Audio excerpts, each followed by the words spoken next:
Bonjour à toutes et à tous, bienvenue. Je suis Cécile, coach certifiée et fondatrice de Réquiliance. Je suis passionnée par le développement personnel et les ressources humaines. Depuis plus de 15 ans, j'ai développé un réseau large et varié et un de mes talents, paraît-il, est de plutôt savoir bien l'entretenir. Avec Un pour tous, tous coachés, j'ai décidé de partager avec vous ces moments d'échange privilégiés que j'initie chaque semaine avec des professionnels passionnés, tous plus fascinants les uns que les autres. Et je me suis surtout dit que ce serait dommage de ne pas vous en faire aussi profiter. Ce podcast s'adresse à des super coachs, mais aussi à des managers, des professionnels des ressources humaines, en quête d'idées, avides de rencontres et de partage, qui n'ont pas forcément le temps de développer leur réseau et qui veulent quand même découvrir de nouvelles pratiques pour enrichir leur boîte à outils. Si vous avez vous aussi envie de dénicher de nouveaux trucs et astuces d'experts à travers des échanges authentiques et en toute bienveillance, vous êtes au bon endroit. À travers des regards croisés dans des environnements variés, je vous propose de rencontrer des personnalités alignées avec lesquelles nous partirons ensemble à la recherche de pratiques différentes et complémentaires en toute simplicité. Alors, à vos écouteurs, c'est parti pour de nouvelles découvertes. Bonjour les filles, bonjour Mélanie et bonjour Laetitia. Je suis ravie de vous accueillir sur Un pour tous, tous coachés ce matin. C'est le premier enregistrement que je fais à la maison, je ne vous l'ai pas dit en plus, mais je suis vraiment ravie de pouvoir vous accueillir à la maison. Alors on a déjà discuté pendant une bonne heure pour mettre à jour les différents sujets de nos vies respectives, et donc là on va pouvoir justement entamer le sujet du podcast. J'aime bien démarrer en expliquant d'où on se connaît, par quel biais on a pu avoir connaissance les unes des autres. Moi j'ai eu votre... c'est même pas une carte, je crois que c'était un numéro de téléphone qu'un avocat m'avait donné dans un afterwork RH. Je lui avais dit que je souhaitais lancer mon visuel graphique, mon site internet, et du coup il m'a dit il y a deux super filles, elles se sont mis à leur compte, et c'est comme ça que je vous ai contacté. Et du coup on s'est rencontrés il y a 2 ans, quasiment jour pour jour.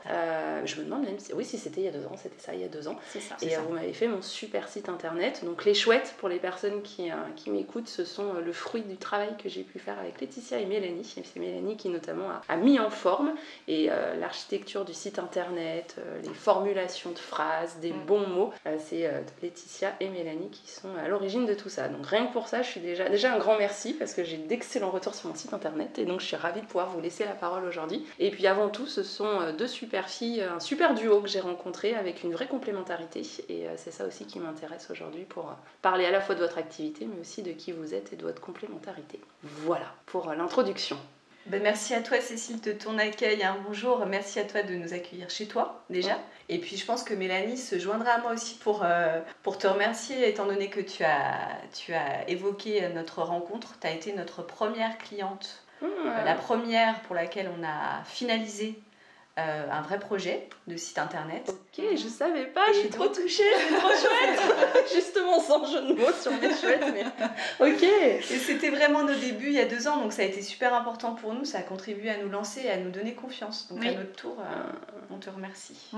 Oui, tu reflètes un peu la symbolique de notre début d'activité, et c'est vrai que quand on revient 2 ans en arrière, ça fait bizarre parce qu'il y a tellement de choses qui ont évolué depuis que c'est vraiment un bonheur de se reprojeter 2 ans en arrière et de se dire mais finalement quel chemin parcouru. Ouais, oui, carrément. Ouais, carrément. Ouais, je trouve c'est super en plus le petit clin d'œil sur le fait que ça soit première formalisation. Et oui, et puis que de chemin parcouru, parce que depuis il y a une belle activité que vous avez pu développer, et ça c'est vraiment chouette aussi. Trop bien. Pour vous présenter, parce que du coup j'ai expliqué le contexte de notre rencontre, mais est-ce que vous pouvez nous donner quelques mots sur chacune, votre parcours, qu'est-ce qui fait que vous en êtes arrivée à créer les Confluentes ? En ce qui me concerne, j'ai un parcours plutôt dans des fonctions commerciales et marketing, assez classique finalement pour une personne qui sort d'une école de commerce. Donc, j'ai commencé comme commerciale, j'ai évolué dans différents secteurs d'activité, de l'agroalimentaire à la pharmacie, toujours dans ces fonctions autour du commercial, du marketing, du trade marketing, qui aujourd'hui me sont d'ailleurs très utiles pour les Confluentes. Et puis à un moment donné, j'ai ressenti une dissonance entre ce que je faisais et ce que j'avais vraiment envie de faire, et ce qui me représentait moi personnellement et mes envies personnelles, disons. Donc j'ai opéré un virage en faisant une formation dans le numérique, le point de départ ayant été ma passion pour les mots. J'aime beaucoup les mots, j'aime beaucoup écrire, donc Donc je me suis dit, tiens, pourquoi pas faire de la rédaction web, c'est un métier assez nouveau. Et ça a été un peu la clé d'entrée pour commencer cette formation au cours de laquelle j'ai rencontré Mélanie. Donc c'était en 2016. 17. Ouais. 18 même. 18. Ouais. Le temps passe trop vite. Vous avez l'impression de vous connaître. Enfin, il passe moins vite que ce que tu dis finalement. Mais oui, c'est... exactement. Ok, donc la rencontre avec Mélanie. Et toi, du coup, tu venais de quel... Alors, moi, je viens de contrées un petit peu lointaine, puisque je suis urbaniste de formation. Ça faisait 7 ans que j'exerçais du côté de la maîtrise d'œuvre et de la maîtrise d'ouvrage. Moi, j'ai une spécialité dans tout ce qui est accessibilité et ergonomie, notamment sur tous les lieux culturels. Et le fait que je sois amenée à beaucoup bouger dans mon ancienne profession, à un moment donné, m'a un petit peu lassée. Surtout que j'ai eu l'arrivée de mon fils qui m'a amenée à me poser beaucoup de questions sur cet aspect de ma vie professionnelle lié au fait que j'étais énormément en déplacement plusieurs jours par semaine. Du coup, je me suis posé la question de me dire est-ce que je pourrais pas mettre mes compétences au profit d'autres choses, notamment sur la partie numérique, puisqu'il y a vraiment du besoin en accessibilité sur ces parties-là. Et du coup, la clé d'entrée, pour le coup, pour reprendre les termes de Laetitia, ça a été celle-ci, de se dire, bah voilà, peut-être que je pourrais partir de tout ça, de cette appétence sur l'aspect de l'accessibilité, de l'ergonomie, pour le développer sur autre chose que du cadre bâti. Et voilà, et du coup, je suis arrivée dans la fameuse école, moi aussi. À l'époque, mon fils avait 8 mois. Je me souviens que c'était vraiment l'année du changement. Et voilà, ça a été que du bonheur. J'ai fait des super rencontres. Voilà. La principale étant effectivement celle de ma binôme. Et puis voilà, ça, on ne s'est plus jamais quitté. Et voilà, ça roule aujourd'hui. Et c'est que du bonheur. Ouais, ça a été un vrai coup de cœur professionnel. On a eu l'occasion de travailler ensemble sur des projets, comme dans toutes les écoles, on a travaillé sur des cas concrets. Et il y a eu un cas en particulier sur lequel on a travaillé qui a, je pense, été un peu le déclencheur de notre projet de créer une activité ensemble, parce qu'on s'est rendu compte qu'on était complémentaires et qu'il y avait peut-être quelque chose à faire, même si au départ, je pense que ni l'une ni l'autre n'avait en tête forcément de créer sa propre activité. Ouais, c'est vraiment le fait du hasard. Je pense qu'au tout début, on s'imaginait toutes les deux en tant que salariées, effectivement, dans une boîte faisant du digital, pour le coup, soit de la communication digitale, soit effectivement avec des besoins forts en digital en interne. Et c'est vrai qu'au final, les choses se sont faites plutôt naturellement, mais aussi beaucoup par hasard. Et voilà, on arrive à ce qu'on en est aujourd'hui. Ok. Est-ce que vous pouvez nous en dire un petit peu plus sur justement les débuts des Confluentes, comment s'est née cette idée du coup de créer votre propre structure, si au départ c'était pas forcément l'idée de créer, comment vous y êtes arrivé? Alors il y a une troisième personne qu'on avait rencontrée à l'école qui, elle, avait un projet de créer une activité qui a aussi fait partie de ces équipes sur lesquelles, qui ont travaillé sur des cas concrets. Donc on a fait partie de la même équipe qu'elle. Elle avait ce projet de créer son entreprise. Et elle s'est rendue compte que nos compétences pouvaient aussi lui apporter quelque chose. Donc au départ, c'est plutôt elle qui nous a dit « Rejoignez-moi, voilà, j'ai tel projet, je veux créer mon entreprise de création de site internet, marketing digital, accompagnement de projets numériques. » Il se trouve que la vie a fait qu'elle a assez rapidement bifurqué de son côté parce que pour des raisons personnelles, parce que ces projets ont pris un autre virage. Et nous, on a décidé de ne pas lâcher l'affaire, en fait, parce que finalement, on s'est dit que même à deux et même sans elle, ça pourrait super bien fonctionner. Donc on a continué comme ça. Et puis voilà, ça roule toujours aussi bien finalement.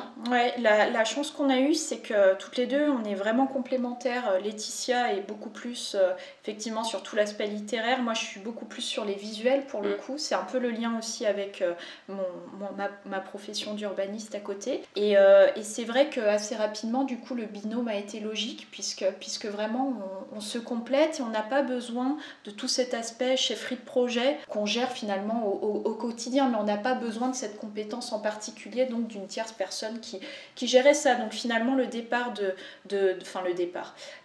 fait que cette troisième personne se soit un petit peu éloignée de nous, elle se positionnait beaucoup plus sur de la chefferie de projet pure. Ça n'a pas eu un énorme impact sur notre vision, voilà, de tout ça, quoi. Donc ça nous a pas mis à mal. D'autant plus qu'on est complémentaires en termes de compétences, effectivement, comme le disait Mélanie, et on est aussi complémentaires en termes de méthode de travail. Et c'est incroyable. Il y a eu une personne qui nous connaît bien, qui a utilisé une formule un jour qu'on reprend assez souvent pour décrire notre binôme et pour le définir. C'est que Mélanie a besoin de faire pour savoir, et que moi j'ai besoin de savoir pour faire. Et du coup, ça donne d'un côté quelqu'un qui est beaucoup dans l'efficacité.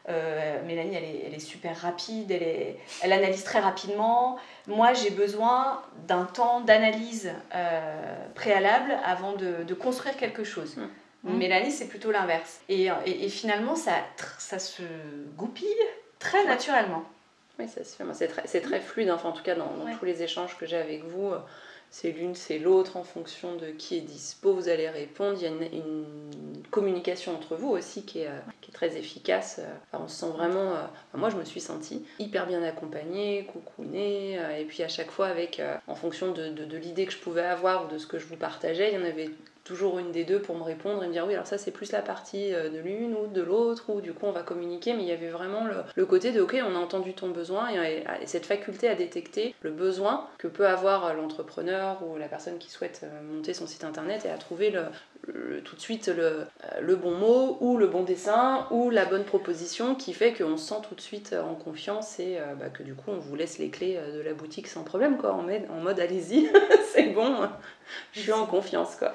Merci pour tes retours, ça fait vraiment plaisir, et on plaisante beaucoup en disant qu'on est un peu les sages-femmes sur la partie digitale pour le développement d'une activité, et c'est vrai, finalement on est plus des accompagnatrices finalement que on fait pas que de l'exécution, enfin en tous les cas c'est aussi comme ça qu'on se stimule dans notre activité, et qu'on s'éclate finalement, c'est aussi en accompagnant. Et ça, c'est vraiment en essayant d'aller au-delà des besoins qui sont exprimés au départ. Donc, parce que je pense que pour l'une comme pour l'autre, l'humain compte énormément. C'est ce qui nous stimule au quotidien, vraiment. Et nos clients deviennent rapidement plus que des clients. On a envie de les connaître aussi. Et le fait de mieux les connaître nous permet de détecter des besoins qui ne sont pas exprimés au départ. C'est ce qui fait aussi que on a affiné notre projet vers la création de sites sur mesure, ultra sur mesure. On ne se verrait pas faire du site prêt à l'emploi qui serait le même pour tous. On a vraiment besoin d'apporter un plus et de faire en sorte que le site internet soit plus qu'un outil de communication, qui soit aussi au quotidien, pourquoi pas un outil de travail aussi pour nos clients. Exactement, ouais. L'objectif, c'est vraiment de faciliter le quotidien, au-delà de simplement communiquer sur les canaux digitaux tels qu'on les connaît, mais aussi, par exemple, de pouvoir aider à une prise de rendez-vous pour mieux gérer son activité, se dégager du temps pour autre chose, et peut-être pour l'essentiel. Aujourd'hui, on a des outils extraordinaires qui permettent de faire tellement de choses pour se dégager du temps logistique, du temps administratif, que on essaye un petit peu de remettre à plat tout ça et partir vraiment du besoin réel de la personne pour créer un outil qui soit intelligent et non seulement une vitrine. Ça, c'est vraiment quelque chose sur lequel nous on essaye de beaucoup communiquer, parce que notre objectif, c'est pas faire pour faire, mais c'est faire en bonne intelligence et vraiment, comme je le disais tout à l'heure, accompagner sur le long terme. C'est important aussi. C'est de là aussi que vient notre nom, les Confluentes. C'est d'une part parce qu'on s'est rencontrés à Confluence, l'école dans laquelle on s'est rencontrés est à Confluence. C'est aussi parce que c'est la rencontre entre deux individualités qui ont construit un projet ensemble. Et c'est aussi parce qu'on va à la rencontre du projet du client qu'on essaie le plus possible de s'en rapprocher et de faire converger le besoin et la solution qu'on apporte. Donc on a trouvé vraiment le sens de notre nom sur divers paramètres. Oui, non sans mal. Non sans mal, comme toute recherche de nom, effectivement. Si certains sont dans cette démarche-là, nous leur souhaitons bon courage. Et à la fois, vous en parlez avec le recul. Je me souviens, la première fois que vous m'avez expliqué l'historique du nom, puisque du coup, il y a eu toute cette histoire-là. Là, vous la présentez avec beaucoup de sens, quelque part. Enfin, ça donne vraiment sens à votre histoire, à qui vous êtes. Ouais. Et c'est un parcours, mais c'est un joli parcours, parce qu'aujourd'hui, ça a une histoire. Quand vous parlez des Confluentes, il y a vraiment... vous pouvez parler à la fois de votre rencontre, à la fois de vos clients. Il y a tout ce travail-là qu'on sent qui a été fait. Et puis Laetitia l'a pas dit, mais ça a été aussi, cette histoire du nom, une grande épreuve du feu, peut-être la première pour nous, parce qu'on avait, à l'origine, on avait un autre nom, qu'on ne citera pas, parce que du coup, on a un jour reçu un gentil mot d'un avocat nous disant que ce nom, on n'avait pas le droit de l'utiliser malgré un dépôt qu'on avait fait à l'INPI, mais peu importe.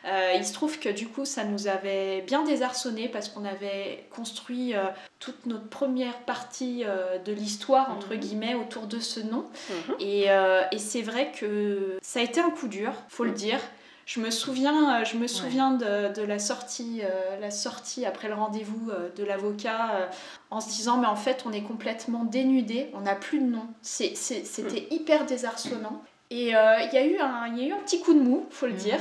Et puis finalement, on s'est pris la tête pendant une semaine sur le nom parce qu'on trouvait pas, parce qu'on n'était plus inspiré, parce qu'on avait énormément de mal à faire ce deuil finalement. Et puis voilà, et puis finalement on a fini par trouver. Alors au début, voilà, on savait pas trop. Et puis finalement, on se l'est réapproprié et puis on en est très fiers aujourd'hui de parler au nom des Confluentes. C'est chouette, puis je me souviens, au moment où vous m'avez expliqué la transition entre les deux noms, c'était justement à Confluence, on s'était retrouvés autour d'un café là, dans le côté un peu organisé, open space, et du coup on avait parlé de la nécessaire étape de faire le deuil et d'accompagner, de fêter la fin du nom d'avant et puis du coup de célébrer le nouveau nom Confluente. Et vous avez super bien réussi le switch, en tout cas quand vous en parlez aujourd'hui. J'ai beaucoup plus de sourire et de rayonnement autour de... D'ailleurs, tu avais été très bon conseil. Pour le coup, effectivement, tu nous avais invité à signer les Confluentes, ce qu'on ne faisait pas encore. Tu nous avais donné quelques conseils pour s'approprier, effectivement... Petit à petit, d'une appropriation un peu à marche forcée au tout début, finalement c'est devenu un nom que surtout aujourd'hui on ne voudrait pas lâcher. Voilà. C'est devenu votre identité à vous et c'est encore plus fort. C'est une autre histoire, du coup c'est une autre histoire, mais ça a donné aussi un tournant, j'ai l'impression, par rapport au avant.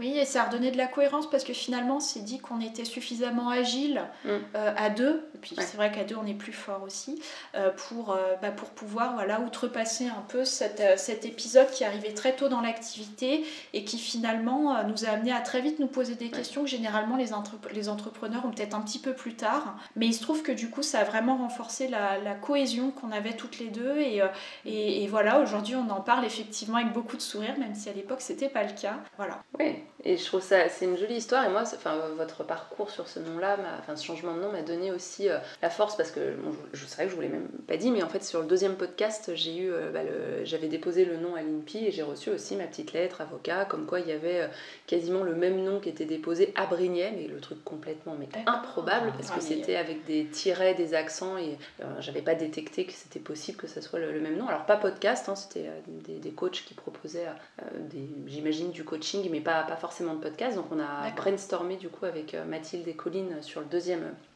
podcast, donc, qui s'appelle maintenant De vous à ma coach. Le nom est déposé, on n'a pas eu de lettre d'avocat, etc. Mais je me suis dit, les Confluentes l'ont fait, j'ai vu le résultat et ça va le faire. Et les filles, vous allez voir, on va pouvoir avoir notre nom. Et c'est un mal pour un bien parce que forcément, et il a beaucoup plus de sens, il a encore plus de sens ce nom de vous à ma coach parce qu'on s'est vraiment imaginé aussi, il y a le ma de Mathilde, le co de Colline, coach c'est moi, et il y a le de vous à ma. Enfin voilà, du coup on a fait tout un travail autour.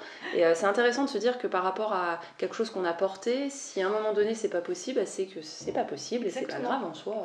Exactement. Quoi. Ça a un sens finalement.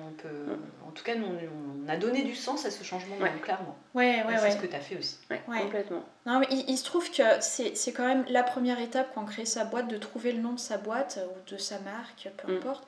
Et c'est vrai que je pense que certains auditeurs auront vécu ou vont vivre la même chose, c'est désarçonnant, mais il faut vraiment l'outrepasser, comme tu le dis. C'est un coup du sort, c'est pas de chance, et c'est vraiment très déconcertant sur le coup. En plus, vraiment se recevoir une lettre d'avocat, on reçoit pas des lettres d'avocat tous les jours dans la vie commune. Oui. Normalement. Voilà, et on se dit, mais en fait, on est en train de se prendre dans la tronche finalement les premières joyeusetés de l'entrepreneur. Et c'est impressionnant sur le coup, mais finalement, on se rend compte que au fond de nous, on a quelque chose qui nous permet très facilement d'outrepasser tout ça, parce qu'on a envie d'entreprendre, on a envie d'être à notre compte et on a envie d'évoluer, quoi. Donc voilà, je souhaite encore une fois bon courage à tous ceux qui traverseront cette épreuve, mais voilà, faut en faire une force. Ouais. Clairement, ouais. Et du coup, ça me fait une parfaite transition sur une question que je voulais vous poser, sur des conseils que vous pourriez donner à des personnes qui souhaitent se lancer en binôme, parce qu'on entend aussi souvent parler du surtout t'associes pas, ça va pas marcher, vous allez à un moment ça va forcément clasher, et comme vous en êtes le parfait contre-exemple, que justement c'est possible de fonctionner. J'ai entendu tout à l'heure la notion de complémentarité dont vous parliez, en termes de personnalité, mais qu'est-ce que vous donneriez comme conseil à des personnes qui souhaiteraient justement s'associer pour être plus fort et dans une marque? En tout cas, je pense que pour nous, ce qui fait que ça fonctionne aussi bien, c'est effectivement certes notre complémentarité, mais aussi qu'il y a eu un contrat moral au départ. Ah, ouais. Et le contrat moral, ça a été de se dire les choses tout le temps. Ouais. Donc, c'est la plupart du temps très fluide, mais il y a forcément des moments où on ne sait pas forcément ce que l'autre a dans la tête. Par exemple, Mélanie, quand elle a son deuxième travail à côté, et quand elle revient le jeudi matin, qu'elle a eu ses 3 journées dans son autre travail, le jeudi matin, elle a sa petite to-do list qui l'attend. Et il y a eu des moments où j'ai eu l'impression que, moi en tout cas, je ressentais le fait de la surcharger. J'avais des scrupules à lui noter des choses à effectuer à son retour. Et en fait, très rapidement, je lui en ai parlé, c'est important de dire son ressenti tout de suite à son associé ou à son futur associé dans le cadre d'un projet d'association, parce que ça débloque tout. Et en fait, on se rend compte qu'on a souvent des a priori, on peut avoir des a priori sur la réaction, le ressenti des autres, qui sont complètement erronés. Oui, qui est renforcé en plus par les conditions actuelles sanitaires, puisqu'effectivement on se voit très peu, donc on travaille beaucoup à distance, totalement à distance. Totalement. Et c'est vrai que le fait de ne pas avoir la personne en face, ça aide pas forcément. Et Laetitia a quand même tendance un petit peu à vouloir ménager sa monture tout le temps, alors même que moi, j'ai aucun souci. Je vis les choses très bien, notamment la to-do list, même si c'est pas trop, c'est pas trop ma manière de travailler. Je me suis adaptée, et c'est aussi ça qui est important. Ça me permet de faire la transition vers le fait aussi que il faut tout simplement se projeter avec la personne. C'est une relation comme une autre, c'est-à-dire que finalement, ça fait 2 ans que je partage quand même pas mal de moments avec Laetitia. C'est des moments forts, qui plus est, et je n'aurais pas pu les vivre avec quelqu'un d'autre. C'est Laetitia, c'est pas quelqu'un d'autre. Donc il y a aussi cet aspect du fait que, enfin, je sais pas, là j'improvise complètement, mais l'idée c'est vraiment de se dire que faut le sentir tout simplement. Il y a un instinct en fait. On se dit mais tiens, en fait c'est la bonne personne, exactement comme un couple finalement. C'est la même chose. Et il y a ce rapport intime lié au fait que nous partageons des moments qui sont forts, quoi. En l'occurrence, la réussite d'une entreprise, mais aussi ses coups durs. Donc voilà, c'est une vie à part entière, et cette vie-là, c'est important de la partager avec la bonne personne. Oui, la comparaison avec le couple est complètement légitime. C'est pour ça qu'on parlait de coup de foudre professionnel tout à l'heure, parce qu'il y a effectivement les mêmes bonheurs et les mêmes contraintes que dans un couple, finalement. Et comme dans un couple, je pense, c'est beaucoup la communication qui est au centre de la réussite du binôme. Ouais, puis il n'y a pas de recette miracle. Nous, c'est vrai qu'on est complémentaires, mais il y a des gens qui devront être similaires pour bosser ensemble. Nous, c'est vraiment pas le cas. On est vraiment complémentaires. Moi, quand je suis frustrée, je m'énerve.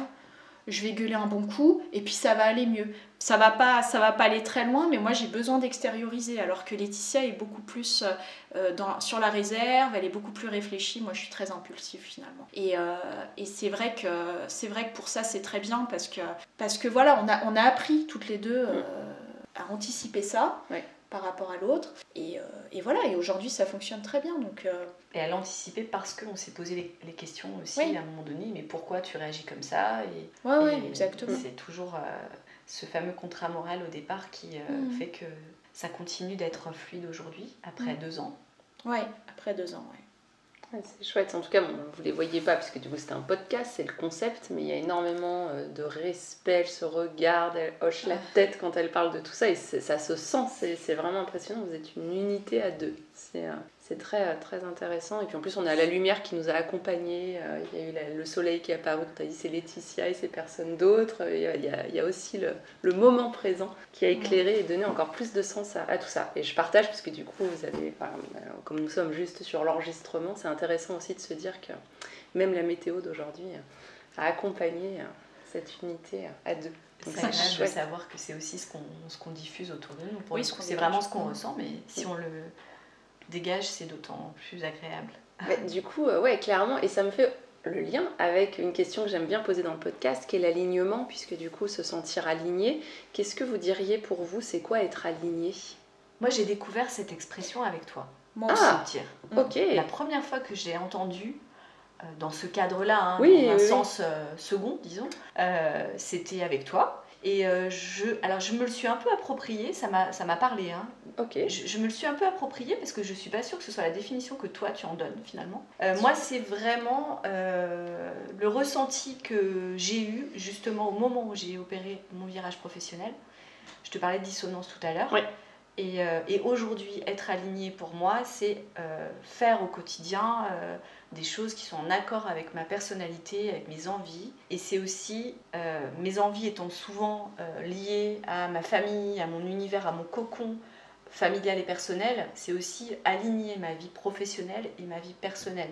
Et avoir ce projet professionnel-là m'a permis d'aligner. Et alors les lignes sont parfaitement parallèles aujourd'hui. Il n'y a pas de nœud, il n'y a pas d'anicroche, ça roule aussi parce que j'ai réussi à trouver cet équilibre-là qui fait que intérieurement aussi je suis beaucoup plus sereine, forcément.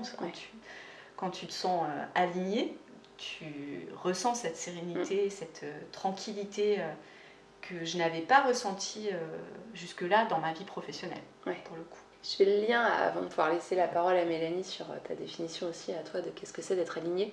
Tout à l'heure tu faisais, donc là il y avait le geste avec les lignes droites du coup, et finalement les confluentes c'est aussi un moment pour se rejoindre, mais du coup avoir quand même cette notion de fluidité et de lignes directives, donc 2 parallèles mais qui à un moment se sont aussi croisées avec peut-être les lignes aussi de Mélanie, et puis pour continuer sur un chemin tout droit. C'est vrai, il y a toujours cette métaphore de la ligne, effectivement, tu as raison, tout à fait, la ligne, le chemin, la route. Oui. Non, c'est vrai. Et puis il y a aussi cette notion peut-être de fluidité, tout simplement. Je suis complètement en adéquation avec ce que dit Laetitia, mais en plus, moi, ce que j'aime bien aussi, c'est de se dire qu'on peut parfois aussi un peu se laisser porter. On en a la place aujourd'hui, tout en ayant l'impression quand même assez agréable de continuer à maîtriser les choses, mais plus se laisser porter parce qu'on n'a plus cette emprise-là de se dire, voilà, je dois vivre au rythme des autres. On vit au rythme de nos projets et c'est des projets qui font écho chez nous. Et c'est aussi pour ça d'ailleurs qu'on choisit aujourd'hui les personnes avec qui on a envie de travailler, parce que des fois ça va pas forcément accrocher, ou parce que voilà, on n'a pas l'impression d'être légitime par rapport à certaines demandes. Donc du coup il y a aussi cette sérénité par rapport au chemin qu'on a envie de tracer. Ouais, complètement. Ok. Donc être aligné pour toi, c'est aussi la définition que tu partages avec Laetitia, mais aussi le fait de pouvoir se laisser porter si on est en accord avec les personnes avec qui on peut soit travailler, soit collaborer. Oui, exactement.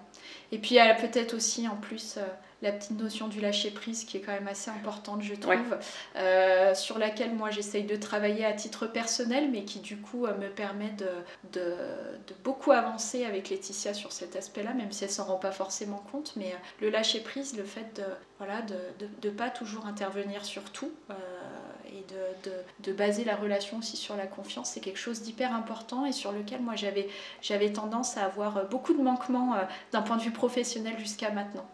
Ok. C'est complètement réciproque d'ailleurs. Je pense que pour le coup c'est vraiment quelque chose qu'on a en commun. La difficulté à faire confiance et à lâcher prise. Mais ensemble on a appris à faire confiance à notre binôme. Oui, puis à se sentir légitime. Je pense que ça c'est quelque chose de très féminin. Mais on a eu beaucoup ce problème toutes les deux au début, de ne pas se sentir légitime parce que voilà, on venait d'une reconversion, évolution professionnelle, on peut appeler ça comme on veut, mais c'est vrai ça a été le plus difficile peut-être au début. C'est vrai. Et puis finalement, le fait d'être à deux nous a permis assez vite de sortir de ce schéma-là, de se dire on n'est pas légitime, pourquoi on est là. Il y en a tellement d'autres qui font ça mieux que nous finalement. Puis au final, on s'est rendu compte qu'en tout cas dans notre secteur d'activité, il y avait de la place pour tout le monde et que on avait le droit d'être là nous aussi, tout simplement. Puis qu'on apportait quelque chose de différent aussi, effectivement. Précision on en a conscience maintenant. Oui, ça fait de la valeur ajoutée, la fameuse valeur ajoutée qu'on peut apporter. Et dans la continuité, une question aussi qui me semble intéressante à vous poser. Quels conseils vous donneriez pour être soi-même ? C'est quoi être soi-même et quels conseils vous pourriez donner à des personnes qui aimeraient ? Alors j'ai entendu lâcher prise, faire confiance. Est-ce qu'il y a d'autres éléments qui vous semblent importants pour se sentir soi-même ? S'écouter peut-être tout simplement, c'est vrai que alors après c'est peut-être l'expérience de l'âge aussi qui fait dire ça, mais il y a des signaux qu'on n'arrive pas à détecter quand on débute dans la vie professionnelle, on est un peu dans la fougue, on se dit voilà on gagne nos premiers salaires, c'est génial, et assez vite on se rend compte finalement que nos défauts peuvent nous rattraper ou bien que voilà il y a une espèce de routine un peu malsaine qui peut s'installer et je pense que s'écouter c'est important.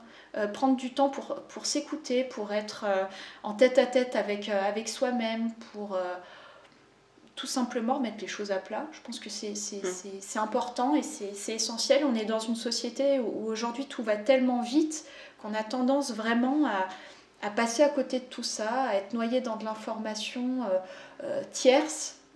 C'est important aussi d'écouter l'information qui vient de soi, je pense. Et puis il y a aussi la notion de savoir dire non, ça rejoint ce que tu disais tout à l'heure. C'est savoir dire non alors pour le coup, en ce qui nous concerne à des clients, à des personnes qui nous avaient éventuellement sollicité, mais dont on a assez vite compris que ça passerait pas, que leur projet ne nous correspondait pas ou que même leur personnalité ne nous correspondait pas. Et on a appris à dire non, alors très poliment, très gentiment. Hein, c'est un non constructif quand même. Exactement, c'est toujours un non constructif, tout à fait. Mais ça nous est arrivé très rarement, mais ça nous est arrivé effectivement d'arrêter parce que on sentait qu'on retombait dans un schéma où oui, on n'était plus nous-mêmes et on sortait de cet alignement qu'on avait retrouvé parce que la relation créait un stress, parce que le contact n'était pas fluide. Ou sain, effectivement. Et c'est quelque chose qu'on n'aurait certainement pas fait il y a quelques années, mais qu'aujourd'hui on se permet de faire parce qu'on se rappelle tout le temps pourquoi on a voulu changer de vie professionnelle. Et c'est important de rester aussi aligné avec ça, pour le coup. Ouais, ok, le lien en plus avec l'alignement, parfait. Un pour tous coachés, c'est aussi un podcast de réseau. Une question qui va devenir habituelle maintenant, parce que je la pose à tout le monde, en tout cas toutes les personnes que j'interviewe. Comment est-ce que vous entretenez votre réseau à toutes les deux ? Alors c'est une très bonne question. En fait, en préparant un petit peu notre interview, on s'est rendu compte que nous... Enfin non, on s'en est pas rendu compte, on en a quand même assez conscience. Nous ne sommes pas des femmes de réseau de base, voilà. On admet. Et on l'assume. Et on l'assume, tout à fait. C'est vrai qu'on a essayé. Les clubs business, les réseaux d'entrepreneurs. Ouais, on a essayé tout ça et en fait on s'est pas senti du tout à l'aise. Alors est-ce que ça vient du fait qu'on soit deux? Je ne sais pas. C'est vrai qu'on est tout seul, j'imagine qu'on a d'autant plus besoin de réseaux pour pouvoir échanger avec d'autres. Nous, notre pompe de décompression, finalement, c'est l'autre. Donc du coup, ça ne veut pas dire qu'on est enfermé sur notre binôme, c'est pas ce que je suis en train de dire, mais notre réseau, en fait, il s'est créé par le bouche à oreille, finalement, et par les rencontres, tout simplement. Oui, je pense que notre réseau, il provient de la relation qu'on a individuellement avec chacun de nos clients, et au-delà de ça, avec chacune de nos rencontres. Très souvent, les clients, quand leur projet est terminé, on garde contact avec eux parce que, comme on le disait tout à l'heure, on va souvent un peu plus loin que le projet en lui-même. Et je pense qu'on arrive à construire une relation qui fait que derrière, les gens ont envie de nous recommander, donnent envie de travailler avec nous aussi, certainement, sans être trop présomptueuse. Mais c'est notre façon à nous d'entretenir notre réseau, ça se fait naturellement et finalement, je pense qu'on a un réseau. Oui, oui. Sans nous définir comme des femmes de réseau et sans faire des démarches de réseautage au sens propre du terme, notre réseau, on le construit et on l'entretient assez naturellement, ça nous correspond. Là aussi, on est alignés, tu vois, Cécile. Oui, puis j'ai l'impression quand vous en parlez. Oui, tout à fait. Et la dernière chose peut-être qu'on n'a pas précisé, c'est que nous, on fait partie d'une coopérative d'activité. Du coup, quand on a commencé notre activité, on a déjà été accompagné par le biais de cette coopérative, ce qui est très bien. Et au-delà de ça, on a quand même fait pas mal de rencontres par ce biais-là, de personnes à leur compte au sein de la coopérative qui avaient des activités soit complémentaires à la nôtre, soit complètement différentes. Mais du coup, ça a aussi un petit peu posé les bases de ce réseautage assez rapidement. Intégrer déjà une coopérative qui permet de justement à la fois se faire connaître, découvrir d'autres personnes et puis du coup peut-être par le bouche à oreille comme tu l'as décrit tout à l'heure Laetitia, pouvoir vous faire connaître. Et vous aviez même mis en place une offre aussi de parrainage, enfin je ne sais plus comment vous l'aviez appelé, mais cooptation parrainage. En tout cas il y avait aussi pour solliciter votre réseau pour... Tout à fait, solliciter nos anciens clients pour qu'eux-mêmes sollicitent leurs connaissances pour un projet numérique. Effectivement, on a construit une offre de parrainage dans ce sens-là. C'est vrai que la coopérative, j'en ai pas parlé spontanément parce que c'est un peu comme tout, c'est tellement naturel et ça fait tellement partie de notre fonctionnement quotidien que finalement on finit par oublier que c'est aussi un facteur de réseau, de réseautage, de construction de réseau, disons. Et ça a été déterminant, effectivement. Tu as eu raison de le souligner parce que... Oui, et je compléterai juste, je ferai peut-être juste une petite parenthèse sur ce statut-là qui est assez méconnu, mais qui pourtant offre pas mal d'avantages, notamment celui de pouvoir se salarier sur sa propre activité, ce qui est quand même pas négligeable. Nous, on est toutes les deux mamans et on voulait quand même garder un certain degré de protection sociale. Du coup, le fait d'être salarié, c'est quand même quelque chose qui peut être hyper rassurant, d'autant qu'il s'occupe de tous les aspects administratifs, comptables. Donc c'est quand même un aspect pas négligeable. Oui, c'est sûr, effectivement. Et merci pour cette précision, parce qu'effectivement, c'est un des montages possibles quand on décide de se mettre à son compte, tout en restant un peu sécure de ce point de vue-là. Oui, même quand on est plusieurs. Même à plusieurs, du coup, puisque du coup, justement, très bon exemple aussi. Ouais. Super. Et pour terminer, j'aime bien aussi poser la question d'un livre. Alors, soit le livre du moment, soit un livre qui vous a marqué, un livre que vous aimeriez partager avec nous. Qu'est-ce que vous aimeriez dire ? Alors, moi, c'est un livre que j'ai lu assez récemment, mais de manière générale, c'est un auteur que j'aime beaucoup. C'est Sylvain Tesson, sur les chemins noirs. Ok. Alors, pour le moment, c'est le livre de cet auteur que j'ai préféré. C'est un auteur qui est un amoureux de la nature, qui vagabonde énormément dans le monde entier. Et ce livre-là, en l'occurrence, c'est un roman, c'est autobiographique, comme beaucoup de ses livres, où il raconte sa traversée de la France qu'il a faite après un accident grave qu'il a eu. Il est tombé d'un toit, lui qui vagabonde dans le monde entier, qui prend des risques énormes au quotidien. Finalement, il a failli mourir d'une chute finalement assez banale. Et suite à cette chute, il s'est rétabli et il a décidé de parcourir la France, de traverser la France du sud vers le nord-ouest, en évitant toutes les zones urbaines. Et c'est un livre... alors, j'aime beaucoup son écriture aussi, donc il écrit très bien, il a le sens de la formule, un humour un peu piquant, et c'est assez contemplatif, et en même temps plein de réflexions sur lui-même, sur la vie, sans être ennuyeux du tout, parce que c'est très rythmé. Donc en plus dans ces temps d'enfermement, dans le cadre de la crise sanitaire, ça permet de s'évader tout en savourant une écriture qui est très agréable et très fluide. Donc je le recommande vraiment, l'auteur dans l'ensemble et ce livre en particulier, effectivement. Ok, super. Toi, Mélanie ? Allez, je finirai sur une petite touche d'humour. Alors Laetitia est plus littéraire, moi je suis plus visuelle, donc je vais citer une BD et pour le petit clin d'œil à l'actualité, je vais citer Astérix parce que tout simplement, c'est vrai que dans certains musées parisiens aujourd'hui, on dit qu'on va supprimer tous les chiffres romains. Du coup, voilà, je trouve ça un petit peu, un petit peu dommage sur certains aspects. Du coup, voilà, relire un petit peu Astérix pour juste le plaisir graphique de revoir ces chiffres romains. Voilà, ça sera ma suggestion. Super, trop bien, c'est génial. Première suggestion BD, je trouve ça super chouette. Il y a un grand classique qui plus est. Voilà.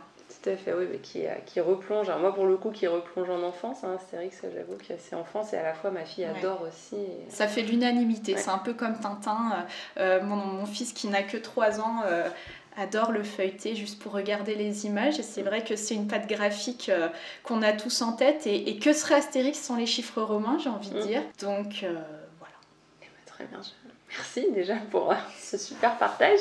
Et est-ce qu'il y a un thème, un sujet qui vous semblerait intéressant dans la continuité de nos échanges abordés sur le podcast, dans ce qu'on s'est dit qui vous semblerait intéressant à partager ou...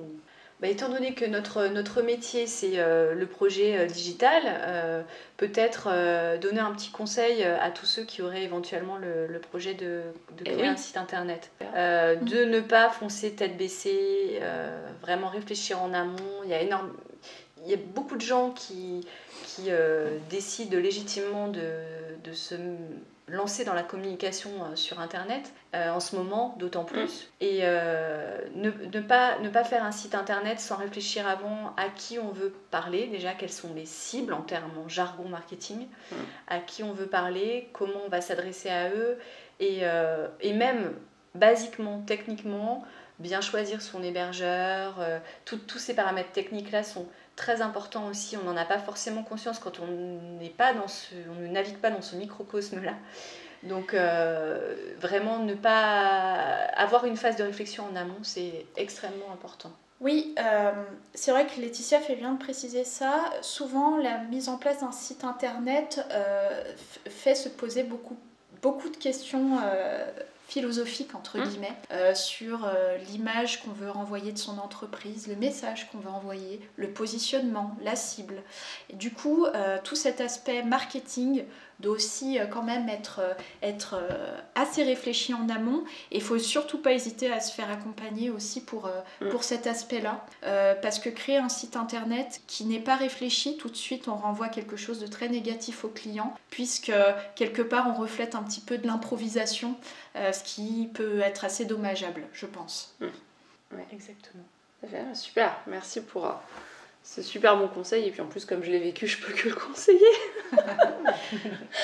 Et puis du coup, je mettrai bien sûr les liens des livres et puis aussi bien sûr de votre site pour pouvoir vous trouver, pouvoir communiquer aussi avec vous. Et puis je voulais vous remercier encore parce que du coup, j'ai pas vu passer le temps de cet enregistrement. Merci à toi, Cécile. Merci, très agréable. Merci beaucoup et merci à tous ceux qui auront eu la gentillesse de nous écouter jusqu'au bout.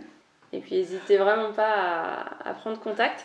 J'ai les premiers retours aussi des premières interviews où du coup maintenant j'ai des personnes qui sur LinkedIn, on voit un petit message, j'ai écouté ton épisode, c'était super sympa, voilà, moi j'ai traversé la même chose, du coup ça enclenche aussi du partage et ça permet aussi d'entretenir son réseau et de découvrir qu'on partage des points communs avec plein d'autres personnes et c'est toujours très riche. Donc merci beaucoup pour ce moment à toutes les deux et je vous dis à très bientôt. Au revoir.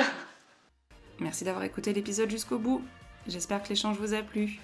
N'hésitez pas à aller sur la page du podcast Un pour tous, tous coachés sur le site www.requiliance.fr. Je compte également sur vous pour déposer vos 5 étoiles et votre avis sur votre plateforme préférée d'écoute. Cela permettra à de nouvelles personnes de découvrir plus facilement le podcast et d'agrandir la communauté. Encore merci et à très vite pour de nouvelles aventures.